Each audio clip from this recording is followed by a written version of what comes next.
Hello students, आज हम पढ़ेंगे यूनिट 2 का session number 4, that is process of goods handling. So अगर आपने मेरा पिछला सेशन देखा होगा, that is about storing of goods. So storage में भी मैंने काफ़ी सारी चीज़ें इस तरह से बताई थी कि आपको गुड्स को कैसे हैंडल आउट करना है।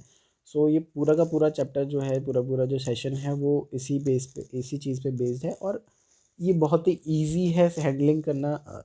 हैंडलिंग करना इज़ नॉट ईजी, इस चीज़ को समझना बहुत ईजी है, क्योंकि हम ये चीज़ पहले भी पढ़ चुके हैं, राइट।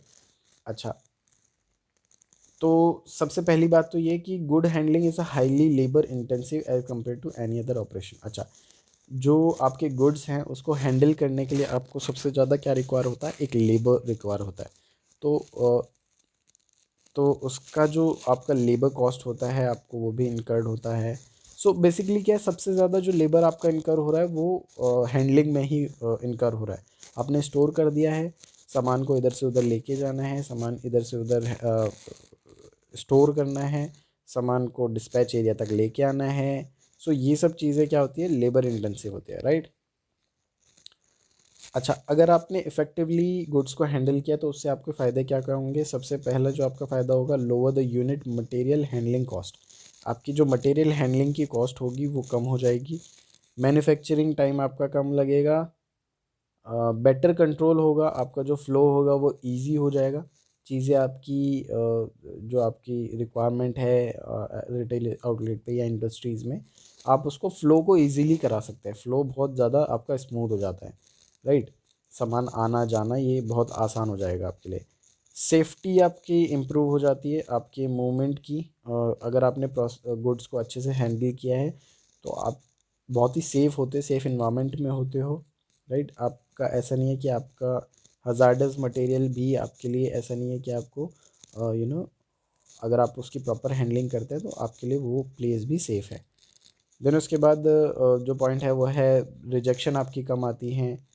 स्टोरेज रिक्वायरमेंट आपको फिर भी कम, इतना ज़्यादा ऐसा नहीं है कि आप अगर कैसे भी चीज़ों को रख देंगे तो आपकी स्टोरेज जो होगी आपको कम पड़ जाएगी। लेकिन अगर आप हैंडलिंग सही से करते हैं तो आपका स्टोरेज एरिया, एक लिमिटेड स्टोरेज एरिया भी आपके लिए बहुत सारा स्टोर कर लेगा सामान, राइट।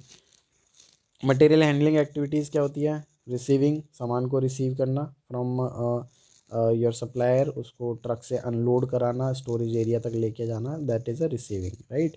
देन उसके बाद इन स्टोर हैंडलिंग, आपको मैंने बताया था स्टोर में हैंडल करना, कैरी करना सामान को, उस मटेरियल को एक जगह से दूसरे जगह पे स्टोरेज एरिया पे लेके जाना, राइट।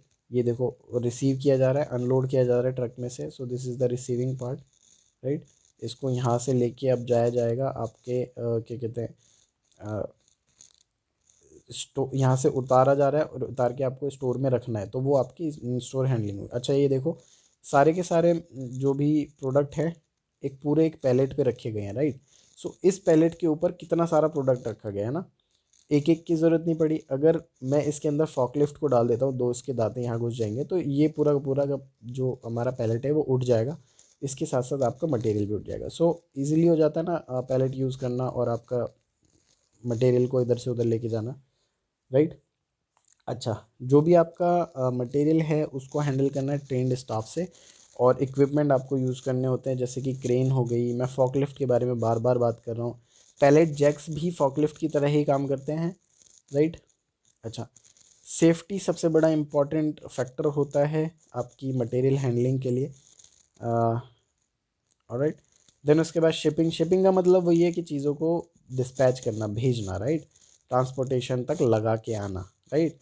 या this is called shipping. Shipping का मतलब यही है कि सामान को भेजना, राइट, या इधर से उधर लेना लाना। Moving, handling and storing of material. अच्छा, ये सारे पॉइंट्स मुझे नहीं लगता कि, मुझे ऐसा फील हो रहा है कि मैं इसको दोबारा से दोबारा पढ़ा रहा हूँ, क्योंकि मैं ये सब चीज़ें आपको पहले ही बता चुका हूँ, बट इट्स ओके। अच्छा, मूविंग मटेरियल बहुत ही, ये मैं बताऊँ तो सेल्फ एक्सप्लेनेटरी है, मुझे ऐसा कुछ नहीं है कि इसमें एक्सप्लेन करने की ज़रूरत पड़ेगी। सो दो कंडीशन होती है मटेरियल के मूव करने पे, when material come from the manufacturer और सप्लायर, सप्लायर से या मैन्युफैक्चर जहाँ से आपका प्रोडक्ट प्रोड्यूस हो रहा है वहाँ से उसको मटेरियल को लेके आना। एंड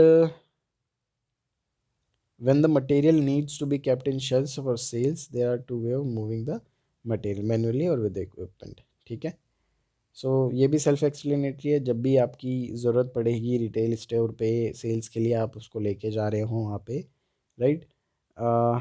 तो दो तरीके से होता है, एक तो मैनुअली और एक इक्विपमेंट का यूज़ करके। ऑलराइट, सो आप बेसिकली क्या करोगे, चीज़ों का ध्यान ही रखना है कि आपको आप हज़ार्डस मटेरियल कैसे यूज़ करो, उसका स्टोरेज आपने सही किया है नहीं किया। सो हैंडलिंग का मतलब यही है कि आप प्रोडक्ट को जो भी प्रोडक्ट आपका स्टोर किया गया है उसको आप अच्छे से हैंडल करो, ताकि आपका प्रोसेस जो है वो स्मूथ हो जाए। सो इसका जनरल मतलब यही है, और ये सारा का सारा इसी के ऊपर सर्कल आउट करता रहता है। ऑलराइट, देन जो आपके जो वर्कर है उनके लिए जो पोटेंशियल हज़ार्ड्स हैं, यानी उनके लिए जो ख़तरा है वो क्या हो सकता है। जनरल ख़तरा क्या है, अगर आपने गुड्स को सही से स्टोर करके नहीं रखा है, स्टैक बहुत ज़्यादा ऊंचा हो गया है और वो सही से प्रॉपरली होल्ड नहीं हुआ है, तो वो हिल सकता है, वो गिर सकता है। अगर वो गिर जाता है तो उससे क्या होगा, आपका जो वर्कर वहाँ पे काम कर रहा है, मे बी हुई गॉट इंजर्ड, उसको फ्रैक्चर्स हो सकते हैं, कट्स लग सकते हैं। तो आपको हैंडलिंग जो है इन्हीं सब चीज़ों के लिए बहुत ज़्यादा इंपॉर्टेंट है। Alright guys, this is your session 4। हम नेक्स्ट उसमें अपना यूनिट 3 स्टार्ट करेंगे। थैंक यू सो मच, और मेक श्योर करो कि आप अपना काम पूरा करके रखो। और अगर आपको वीडियो बहुत ज़्यादा बड़ा लगता है तो आप उसको स्पीड अप करके भी देख सकते हो। Thank you so much.